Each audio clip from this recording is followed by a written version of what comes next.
Was geht ab, Leute? Herzlich willkommen zurück auf dem besten Zweikanal von Deutschland, Österreich und der Schweiz und herzlich willkommen zu meinem ersten Minecraft-Video auf diesem Kanal. Das hätte ich nie gedacht, dass ich es mache, aber ich habe in den letzten Wochen ein Projekt in Craft Attack gemacht, was sehr, sehr viele Leute cool fanden und meinten, yo, kannst du mal ein Video machen, kannst du es vorstellen, vor allem erklären, wie die Technik funktioniert und das mache ich jetzt in diesem Video. Die Rede ist vom Matterhorn. Ich glaube, viele Leute haben es mitbekommen. By the way, es schneit gerade. Das ist krass. Viele Leute haben es mitbekommen. Ich baue in Craft Attack das Matterhorn. Ich kann nicht reden, Digga. Ich baue das Matterhorn. Eigentlich bin ich ja bei den Golems. Dort haben wir 300.000 Kupferblöcke gesetzt. Aber ich habe mir gedacht, yo, ich will noch so ein kleines Nebenprojekt, so ein kleines Ding. Ich baue für die Schweizer das Matterhorn. Ich feiere das selber. Das sieht cool aus. Ich glaube, das wird cool kommen. Aus diesem kleinen Projekt ist ein, ich sag mal so, bisschen größeres Projekt geworden, was momentan so aussieht. Hier links ist das Matterhorn, das ist die Spitze und natürlich die Sesselbahn. Es sind eigentlich zwei Projekte. Einerseits das Matterhorn, das ist sehr, sehr cool geworden und ich glaube, man erkennt auch, dass es das Matterhorn ist. Bruder, das sieht so krass aus in Minecraft. Holy shit, das Matterhorn. Ich werde nachher das Matterhorn vorstellen und die Sesselbahn, aber ich würde einfach mal sagen, wir fangen unten an. Grundsätzlich kommt man hier rein. Das ist der Matterhorn Express von 100 Blöcken bis 217 Blöcke hoch. Hier ist so eine kleine Karte, wo man sieht, ah ja, das ist das Gebiet, wo auch das Matterhorn drauf ist, was ganz geil ist. Das ist tatsächlich das Skigebiet in Zermatt. Zermatt ist dort in der Schweiz, wo das Matterhorn steht. Da läuft man rein, zack, zack, zack. Dann sieht man hier erstmal Après-Ski-Weltmeister, das Plakat von Paulo Mir. Hier ist so eine kleine Kasse, da kann man sich eine Tageskarte für 109 Franken kaufen. Und da denkt man sich jetzt wahrscheinlich, boah, 109 Franken, das sind ja auch 100 Euro. Das ist ja ultra teuer. Wir haben geguckt mit dem Stream. Eine Tageskarte in Zermatt kostet für eine Fahrt nach oben und runter 94 Franken. Da werden die Chinesen und Japaner so gescammt. Das ist krass. Eine Einzelfahrt kostet 19,90. Hier ist so ein bisschen Eingang. Hier ist eine Karte, wo man sieht, Gondelbahn. Und der Berg. Man kann aber auch Curling spielen für 45 Franken. Da geht man hier rein. Boom. Dann ist hier eine tatsächlich funktionierende Curlingbahn. Hier ist noch das Logo vom Curling Club Zermatt. By the way, ich habe nichts mit Zermatt zu tun. Nichts mit Matterhorn. Also Zermatt Tourismus. Schöne Grüße. Da kann man tatsächlich Curling spielen. Und gucken, ob man das Rote trifft.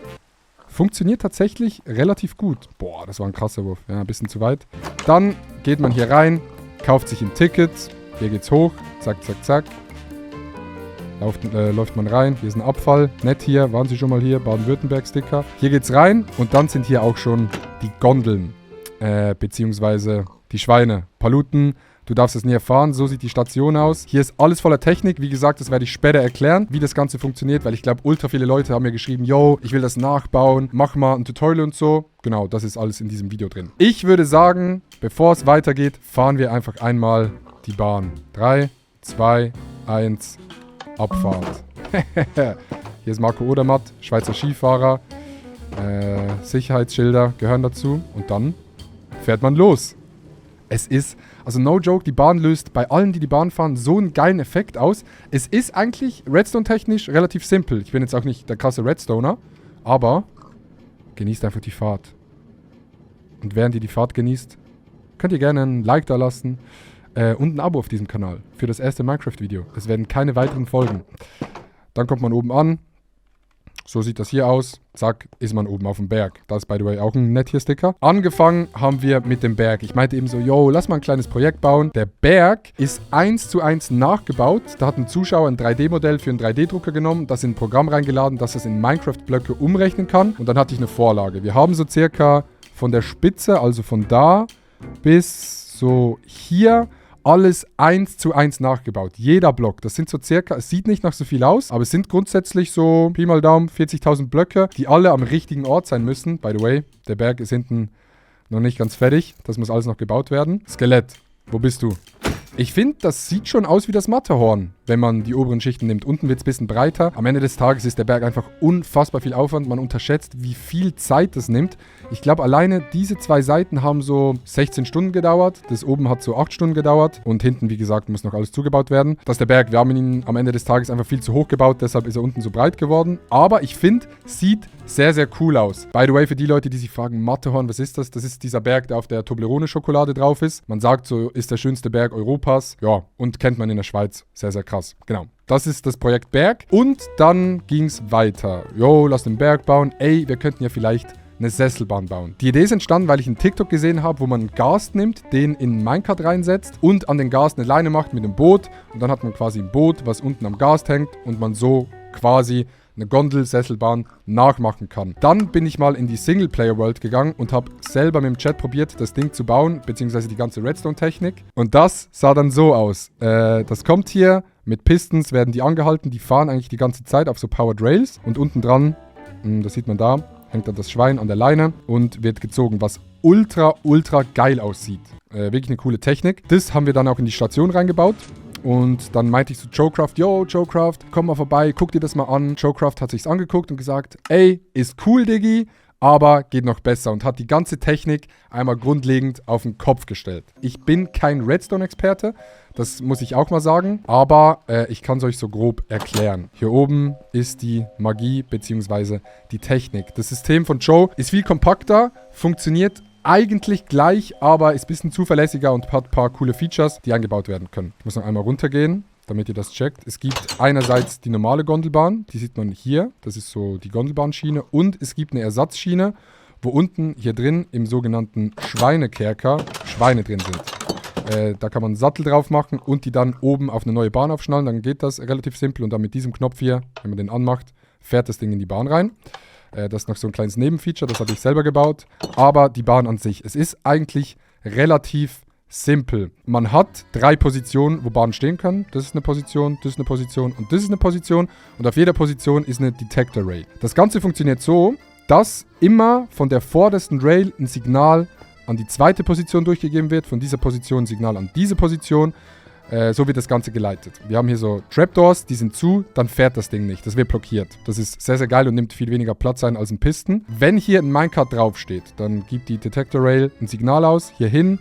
Diese Fackel geht aus und diese Tür geht zu. Das heißt, dieses Minecart bleibt stehen. Wenn jetzt dieses Minecart losgeschickt wird mit dem Knopf unten, fährt das raus. Dieses Signal geht aus und hier geht die Tür auf und dieses Ding fährt an die erste Position. Genau gleich hier. Wenn dann dieses Minecart losfährt, dann wird hier ein Signal ausgegeben, beziehungsweise kein Signal mehr ausgegeben. Diese Redstone-Fackel geht an, die Tür geht auf und dieses Minecart fährt an die zweite Position. So ist grundsätzlich die Technik. Also relativ einfach, aber auch relativ kompakt. Ich werde das jetzt hier nicht 1:1 nachbauen, damit ihr eine Anleitung habt. Und ihr müsst so ein bisschen die Technik checken. Wir haben 3 Minecarts drin. Was passiert jetzt, wenn ein 4. Minecart reinfährt? Das kommt dann hier. Kommt hier runter. By the way, die ganze Strecke ist mit Powered Rails, weil dann hast du beim Hochfahren und beim Runterfahren, ist auch beim Runterfahren gepowert, die gleiche Geschwindigkeit. Dann kommt hier ein Minecart rein, zack, zack, zack, geht hier hoch und stoppt hier an dieser Stelle, bei dieser Detector Rail. Wenn jetzt hier ein Minecart drin wäre, ihr müsst euch das vorstellen, dass hier eins drin wäre. Wenn hier ein Minecart kommt, hier sind 3 drin, kommt eins rein, dann wird hier ein Signal ausgegeben. Dieses Signal wird weitergeleitet, hier an diesem Block mit diesem Observer. Und diese Trapdoor geht auf und dieses Minecart geht los. Und dann geht eigentlich die komplette Reaktion von vorne los. Das fährt raus, gibt ein Signal, das fährt hierhin, gibt ein Signal, das fährt hierhin. Und diese Schiene gibt ein Signal hierhin. Und dieses Minecart fährt hierhin. Das heißt, das erste fährt los und es sind wieder 3 Minecarts drin. So ist grob die Technik. Wie gesagt, ich bin kein Redstone Pro. Es hat mir einfach unfassbar viel Spaß gemacht, das Ganze zu bauen und herauszufinden. Joe hat mir dann am Ende ein bisschen geholfen, das Ganze zu perfektionieren. Genau, das heißt, das System startet einerseits mit dem Knopf unten. Das Signal kommt hier hoch. Der Observer wird rausgeschoben und aktiviert die Tür. Das Ding fährt los und alles wird eins durchgeschoben. Oder eben ein Minecart kommt rein. Man steigt aus und das erste wird hochgeschoben und die anderen Dinger schieben alle durch. Dann gibt es noch ein kleines geiles Feature, dass die Bahn am Anfang langsam rausfährt, wie bei einer echten Sesselbahn. Und wenn sie dann hier ist, geht sie auf Fullspeed. Das funktioniert mit 2 Observern, die ineinander reingucken, glaube ich. Ja, die gucken ineinander rein. Wichtig ist, dass dieser schon da ist. Den Observer setzt ihr hier hin und schiebt den von dort mit einem Sticky Piston an den ran. Dann hast du dieses schnelle Signal. Das ist genauso schnell, dass das Minecart reinfährt, kurz angeschoben wird und direkt wieder gebremst wird und dann ist es extrem langsam und es sieht relativ cool aus. Ja, genau, das ist die Technik. So sieht das Ganze aus und funktioniert so. Ich glaube, es ist relativ verständlich. Wenn ihr auf jeden Fall diese Position baut da, müsst ihr hier diesen Redstone Safer einbauen. Kann ich nicht so ganz erklären, ehrlicherweise, aber wenn hier ein Signal kommt, geht die aus und dann wird hier irgendwie das Signal gespeichert, aber macht euch einen Screenshot, baut das so nach, dann funktioniert das Ganze. Kann ich leider nicht erklären, da müsst ihr Joe fragen. Schöne Grüße an Joe. Aber ja, hier ist gerade kein Schwein dran, das heißt, das können wir abbauen. Dann kann ich euch einmal Wie ihr seht, jetzt habt ihr es gerade gesehen, ne? Da ist ein Signal, kein Signal mehr rausgekommen, das ist losgefahren und fährt da rein. Boom. Wie funktioniert das jetzt, wenn ich ein neues Schwein einspannen will? Weil jetzt ist das an die erste Position gefahren. Das würde ich euch auch nochmal kurz zeigen. Beziehungsweise wie man überhaupt diese Schweine da dran bekommt und das Boot ins Minecart rein. Für das braucht man eine Leine. Also, manchmal fällt ein Schwein runter und dann muss man ein neues Schwein einspannen. Für das öffnet man hier den Kerker, wo die Schweine drin sind. Sattel, Leine an das Schwein. Dann kann man hier hochgehen. Zack, zack, zack. Dann setzt man hier das Boot hin. Bob, hier das Minecart.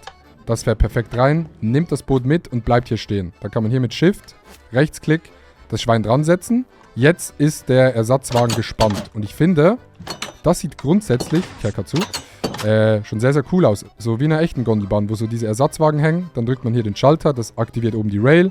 Bumm. Und das Ding fährt in die Bahn rein.